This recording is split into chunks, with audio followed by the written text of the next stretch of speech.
You must be bored of applauding for me at this point, no? Oh, thank you. Thank you. So, that's good to hear. Ladies and gentlemen, welcome back one last time for our final sessions of the day. I want to get a feel of how tired we are. So how many cups of coffee are we at? Who's at 1 for the day? 2? 3? Aha, so we're awake. More than 3?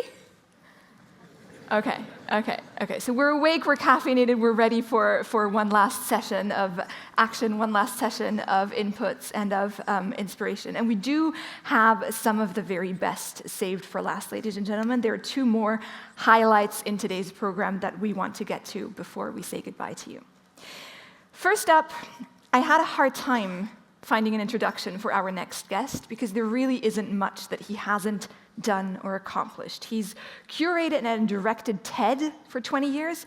He's written for the New York Times. He's co-founded a software company, but he has also authored several books, and the most recent of these is the occasion for today's fireside talk. So I will be sitting back with the rest of you and letting someone else ask the questions for a change. So please welcome on stage Bruno Giussani, as well as your moderator, the head of content and hosting at Lucerne Dialogue, Florian Wussmann. Bruno Giussani and Florian Wussmann.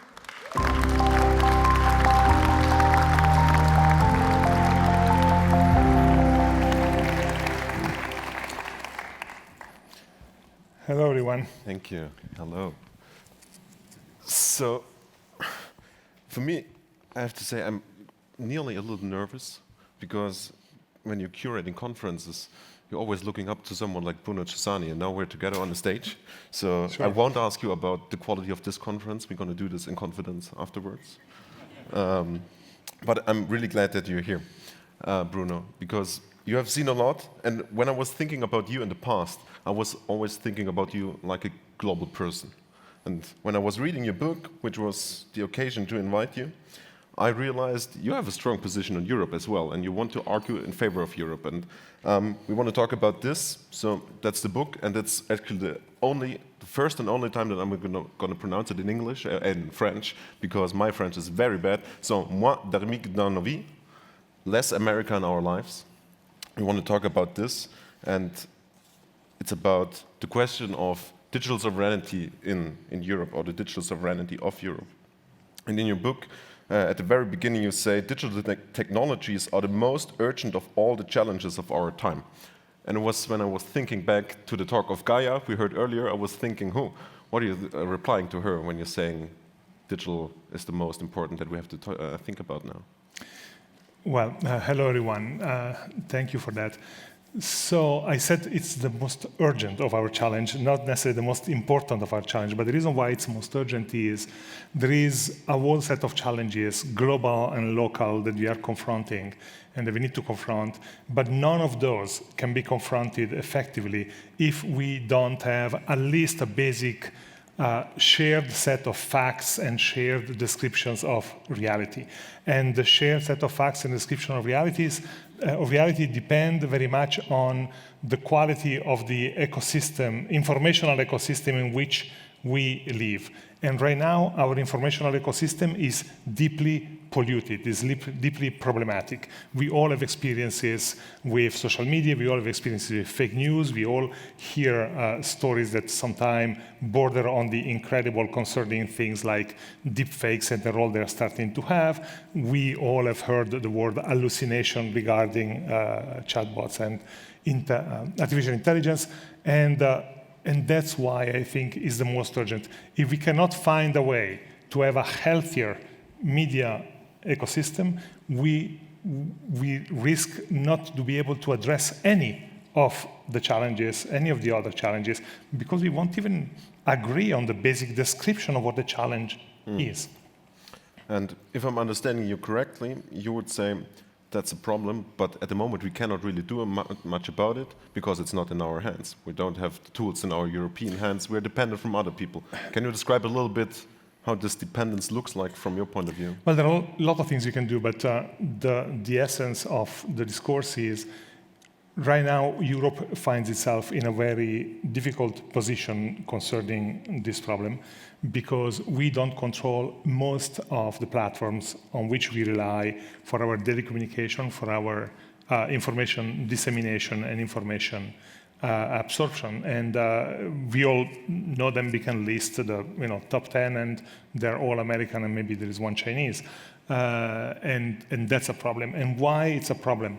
It's a problem because they are not independent, neutral platforms. There is no piece of software, actually, that is neutral. We tend to think, for example, that chatbots are neutral, that algorithms are neutral, but actually every algorithm is an expression, a mathematical expression of a set of values, of a way of looking at the world, of a set of priorities that can be commercial or political or individual or ideological, doesn't matter. But that's what they are. And so we are surrounded by tools that determine and filter the information we receive and the information we can access. And those tools are all based on the priorities of somebody else, who is generally not European, who's generally not developed these technologies for the good of the broad public, but for the good of the bottom line of a specific company. And that starts to intersect in a very dangerous way with the political priorities of the American administration.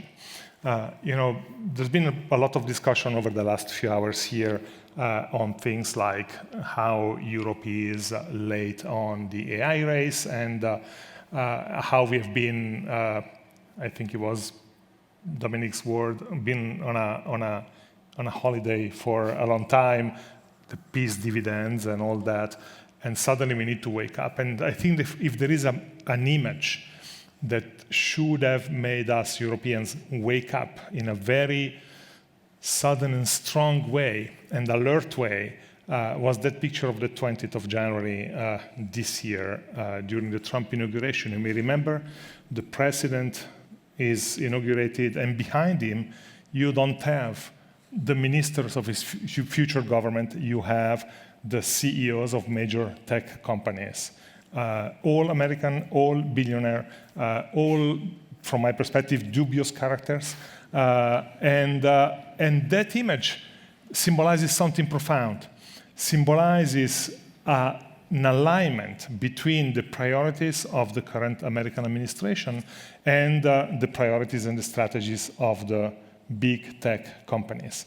And that alignment has become only more profound day by day since then. And it's not just a question of opportunism. It's not. Somebody told me a couple of weeks ago, Jeff Bezos is just kind of scared that Trump may impose some measures on Amazon and therefore he plays that game.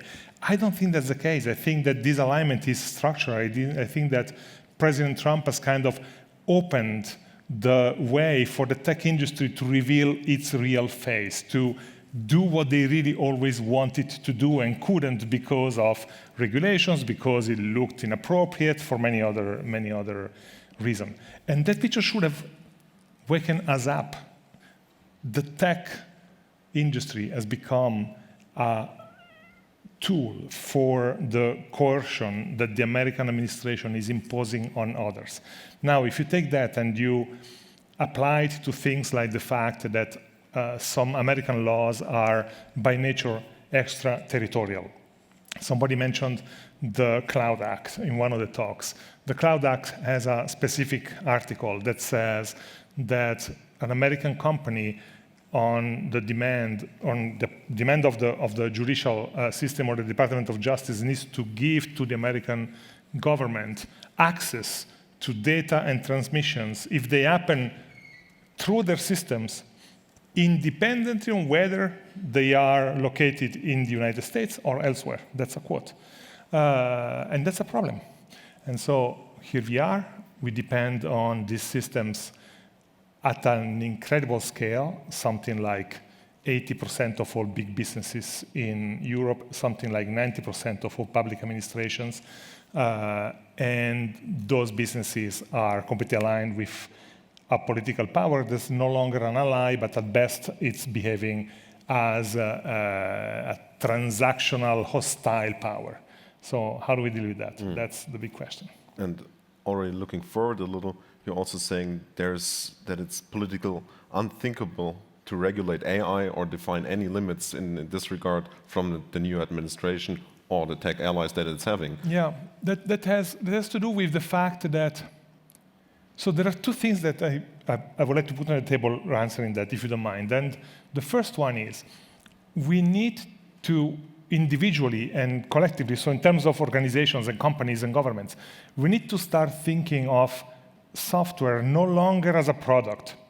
Some of us are old enough to remember that when we bought a piece of software, we would get a CD-ROM or download a software, install it in our computer. We would own that software. We would own that Excel or that graphic design software. And the only contact we had with the producer was either because there was an upgrade, so you would get an email saying, click here for an upgrade if you want it, or because there was a virus or some bug, and click here to get a patch and repair the problem. And that's it. But you owned the software. You used it the way you want it. Then little by little, and then in a very accelerated way in the last several years, we have gone from software being a product to software being a platform. And when we talk about platforms, we talk about something completely different. A platform is a system that you don't own and you don't control, which you pay to access. And once you access it, you are no longer in your computer. You are in the machines of that company, which means that everything you do is potentially visible by the company, is potentially copyable by the company, and the access can be cut at any time. And we have examples of this, right? We have examples that have to do with digital technology. We have right now 6 judges of the International Criminal Court that have been declared for political reasons under sanction by the Trump administration, and the American technology companies have had to cut every access they had to their digital tools. And that doesn't only mean not being able to access their documents on the cloud and their email. It means not being able to access any payment system because Visa, MasterCard, and PayPal are all American. It means not be able to ship any package because as long as it touches any American distributor like FedEx or so, it's under sanction. And plenty of other things like that. One of them said, it feels like going back to live in the early 90s.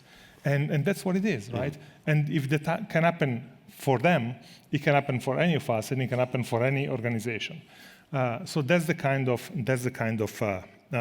risk.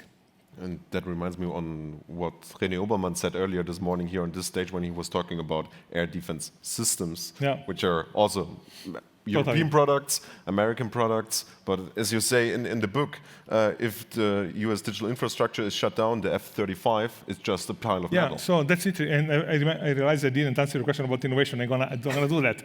But this doesn't only apply to the services and software we use. It applies to anything that is digitally connected. So in Switzerland now we have this big discussion about the F-35 fighter jet plane, right? A few years ago, there was a whole process. The process was not exactly clean in the way we decided to buy them, but we decided to buy 36 of them for a cost of about 5 billion francs. And the Swiss federal government came and said, well, it's going to be fixed price. That's what we're going to pay. We're going to get the planes. Then there were delays, and then the Americans said, no, I'm sorry, but it was a misunderstanding. We don't think the fixed price means fixed price. So the price went up about 35 to 40%. And we have been discussing only about the price. And the prices should be the least of our worries. Why? Because the biggest worry is an F-35 fighter jet is not an airplane. It's the centerpiece of a very complex system that is made of satellite transmission, GPS positioning, software upgrades, communication, encrypted communication, weapon systems, and plenty of other things, including for the last few months, because they tested them like 3 or 4 weeks ago, AI assistance for the flying and for combat. And all that doesn't come with the plane to you, to the landing strip at Emmen here near Lucerne. It stays in the hands of the Americans, and therefore they can switch it off at any time.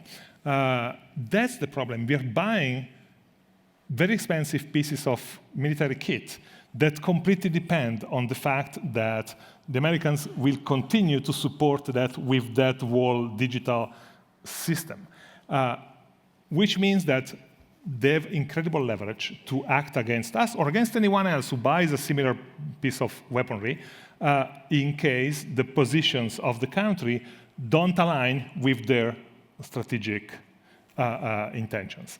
To answer your question about innovation, you said it becomes impossible to actually regulate AI if you enter into the logic of competition. Yeah, that's another thing that has changed in the last few years. We used to think of innovation, and we have spoken on this stage today about innovation, as developing a product to satisfy a need or to capture market share. But that's no longer what innovation in the digital space is, especially in AI. AI is being interpreted as a technology that can essentially control all other technologies if it gets to a certain level of sophistication, general artificial intelligence or superintelligence.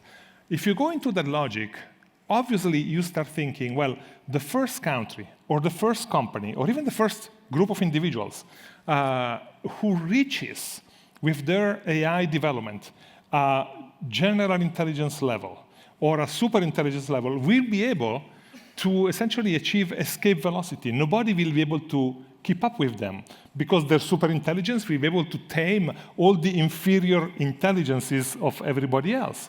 And so if that's the logic that you adopt, and that's the logic that has been adopted by the Americans and by the Chinese, then innovation becomes a geostrategic issue. It's no longer a question of, here is my new product. It's a question of geostrategic and geopolitical competition. And in that sense, it means you cannot even think about regulating, slowing down, putting barriers, or whatever else. Because if you slow down, well, the other doesn't, and therefore you lose that race. And we are right now in that logic. I think it's an incredibly dangerous logic. It's exactly the same logic that was involved with developing the nuclear weapon. So we can draw the interim conclusion here. There's a problem. There is a problem. But you don't just describe problems, but also a way forward how we can solve this. And I would like to go next to these solutions and ask you first. You, as a very first step, you proposed to, how is it called? Cognitive decolonization. Yes. That's a very difficult term. What do you mean with this? Why do we need to decolonize our brains or our minds? So the book is called Less America in Our Lives, and of course it's less American technology in our lives. There is a lot of America in our lives in many different ways that have nothing to do with technology. I grew up watching American movies on television, and so when I was a kid, I was convinced that the cowboys were the good guys and the Indians were the bad guys, because that's what I was watching on television, and probably many of you can relate to that story as well. And Hollywood movies and the New York skyline and the myth of the frontier and of the land of the free, all this kind of stuff. Top Gun. We are all kind of surrounded in our daily life with that, and of course we're surrounded with American brands, American ways of doing business, American ways of marketing, American kinds and processes for advertising, American technology, which is absorbing everything. These platforms are absorbing almost everything we do as individuals and as companies. Things just are the fact that our first reflex when we do anything in a group is, let's set up a WhatsApp group so we can coordinate, right? Everybody just does that without even thinking about, what am I exactly doing? I am setting up a private conversation on the platform of one of the most toxic companies in the world, Meta.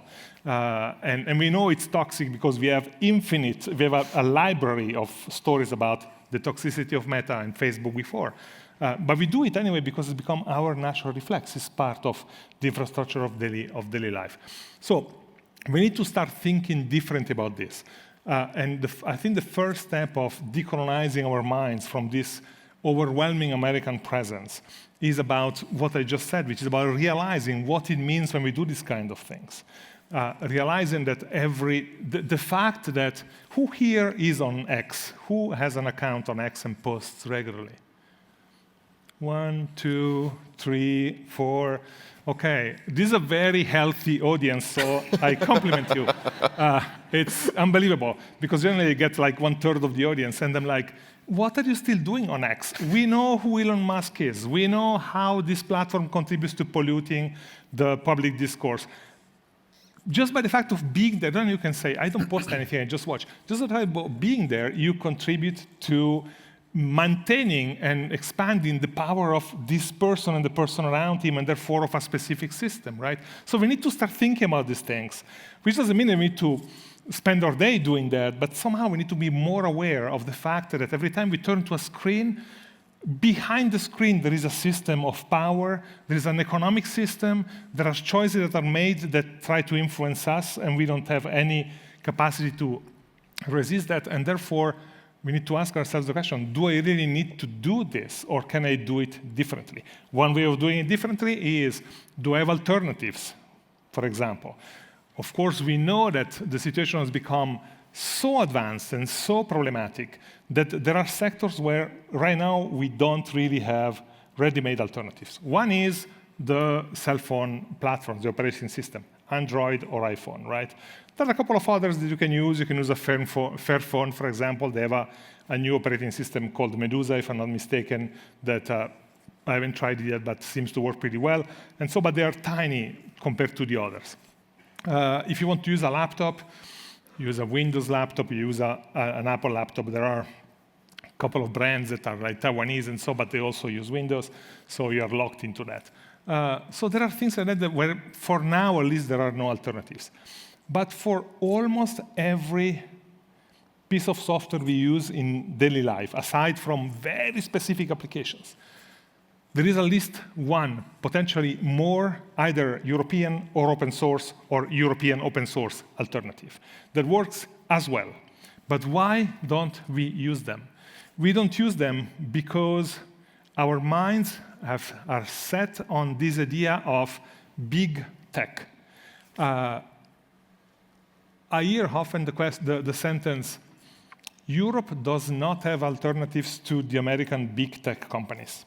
And of course, it's true. We don't have a Google and we don't have an Amazon, right? And that's a problem. We have spoken about this before here. But every time I hear that sentence, I try to pay attention on whether the accent is put on the word big, we don't have alternative to the big company, or on the word alternatives, we don't have alternatives. And very often it's put on the word big, as if the only way to develop technology was by scale, by size, and as if there was no other way. But if you start looking at the alternatives, for almost everything, every application you use in your office, VPNs, 3D graphic design, whatever, security, and so on, you have alternatives right here. You have companies in Geneva and in Zurich and in Frankfurt and in Paris and in Spain that can actually provide you with that software. And I'm not talking about only as an individual, but as organizations. And so I don't understand, for example, the fact that European companies and European governments keep buying and upgrading and getting even more and more dependent on American suppliers like Microsoft, for example, right? When they could do at least a hybrid kind of approach.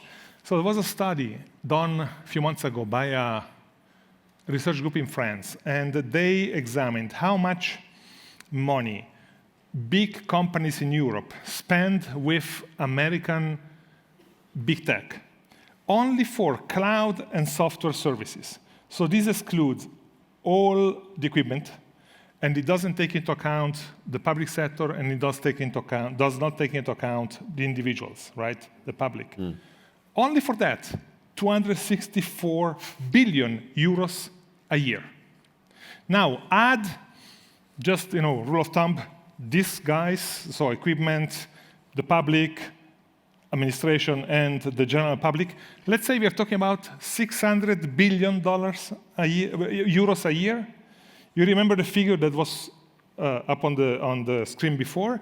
The Draghi report says that Europe is missing 750 billion euros a year in investment in tech. So roughly, that's the money that we're sending to the American big tech every year.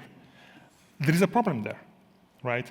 And there's a problem that we can solve by starting shifting some of that money towards domestic or European solutions. And then people say, yeah, but they're not as big and not as sophisticated, and maybe they don't work as well. Well, maybe they work 10% less well, so we lose 10% in efficiency, but we gain 100% in sovereignty. That's an interesting balance to me. And by the way, by supporting that or buying that, you create a sort of virtuous cycle, because then suddenly that small company maybe operates only in 2 countries, can operate in 3, 4, 5, 7, and it becomes maybe a European champion, right? And you retain talent here. Somebody before spoke about all these people that from Europe go to the US to grow their startup, and maybe they can stay here. You re-dynamize the local technology ecosystem, and plenty of other positive outcomes of that. So, how do we raise the awareness for this? I was reading yesterday evening because you told me the Federal Council just published a report on the digital sovereignty in Switzerland, and I read it, and there were 4 goals in there, and 3 of them were around awareness, and only 1 of them around implementation. Yeah. So on the other hand, give me a second, the Swiss admin last year bought Microsoft Office for 150 million francs. Yeah. So how does this go together? It's funny because I'm pretty sure it's not only a Swiss case, but the Swiss public administration, at least at the federal level, but mostly also at the cantonal level, really functions on Microsoft services, and it's almost the only thing that exists. I'm pushing it a little bit, but that's the situation. And they are incredibly aware of this. So there is a group inside the Swiss Confederation, which is called the Second Source Task Force. Second source as, is there an alternative source of software that we can actually use for our services? And they published a report which has somehow is available online, but nobody has spoken about it. It's like this stealth report a few months ago that literally says very explicitly, the main problem is Microsoft's Office 365 platform. And the reason why it's the main problem is by using that, you log into the Microsoft platform, and therefore you work literally within the Microsoft system, although you're supposed to work within a secured IT environment of the Swiss Confederation, right? So they know the problem. And that report that was published yesterday, the report on Swiss digital sovereignty, literally came out yesterday at the end of the morning. It's 30 pages. It's really interesting because they point out some of these problems as well. And then the report ends by saying, let's create an interdepartmental working group so we can study the issue. And I'm like, seriously? We need to study the issue another time? But that's the reality. We are so bought into this way of doing things that it's much easier to just upgrade to the next version of the existing software than to migrate to a new solution and therefore think about a proper new solution and how we structure it and so. But what the report also says is that it's not just on the public sphere, but also on private businesses. So what could be one tip, one recommendation that you can give to all the people here in the audience, what they can change tomorrow when they go back to the office? Well, I'm going to give you 2. The first one is you really need to think about what it means today when you implement a new piece of software in any part of your company, if that is not software you can just buy, download, and control 100%. So if it's a platform kind of software. Because that means that to be able to function, that software needs to get access to at least some of your data and your processes. And that software is controlled by somebody who sits at the other end of the ocean under a different legal regime, right? That becomes even more important now that we're starting talking about things like integrating artificial intelligence and particularly generative AI into different systems of production, marketing, distribution, and other things. And even the next phase, agentic AI. So in order to be very effective. AI systems need to be given access to parts of your systems. Agentic AI is supposed to be the autonomous version of artificial intelligence. The more you want it autonomous, the more access you need to give. And therefore, the more access it gets to your data, your list of clients, your processes, your safety measure, whatever else, right? Why would you want to do that? Especially in a world where the geopolitical instability is so big and where we know for a fact that technology is becoming one of the elements of coercion of the American government. And that's not a controversial statement. It's actually happening. I mean, every day the American government says, you, Europe, you take away the regulatory taxes of our companies, otherwise we are going to blackmail you into other things, tariffs and all this stuff. And they do that because they know very well that technology is that kind of entry point to dominate even more and subjugate even more. So if you would sketch out a future where there's a little bit less America in our lives in Europe, what would it mean for the role of Europe in the global context? Now, it means trying to develop two things. On one side, we need to develop and further our own technologies, which doesn't mean that we need to copy the American technologies and redo those, right? There are different ways of developing technologies. Somebody mentioned before the smaller models rather than large language models and more specialized and all these things. So there is a different way, but definitely one track is we need to further the development of our technologies and therefore support the technology base, find all the different mechanisms to drive financing to startups, make sure that good ideas that are developed in European universities don't end up at the other end of the ocean just because a venture capitalist puts money on them, all that kind of stuff. So that's track number one. But track number two is we also need to further the adoption of that. And the adoption of that comes down to this decolonization of our minds in a way. So I find it very interesting that for the last 36 hours, we have been hearing probably, I think I wrote it down 8 times between the main stage and the workshop, people saying, we need to buy European.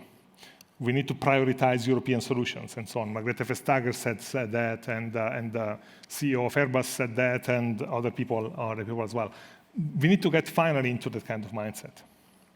So, since our time is already up, I wrote down a rather provocative, I would say, closing question. Since we're having a different kind of discussion about sovereignty and independence here in Switzerland in different contexts, also was talked about yesterday evening by the federal councillor, and there's a symbol around in media in the last few weeks, which is the hellebarde, the hellbird.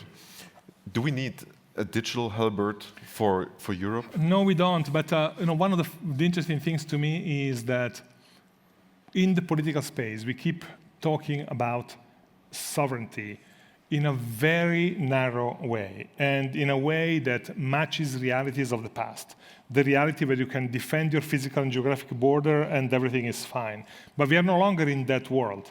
We are in a world where somehow we are already invaded by other countries through their technology, essentially, which is dominating and absorbing more and more of our lives. So we need to I think we need to reclaim the word sovereignty from those who use it in a narrow political way and start using it in a much broader and more modern and more contemporary way. Thank you very much. My pleasure. Giussani. Thank you.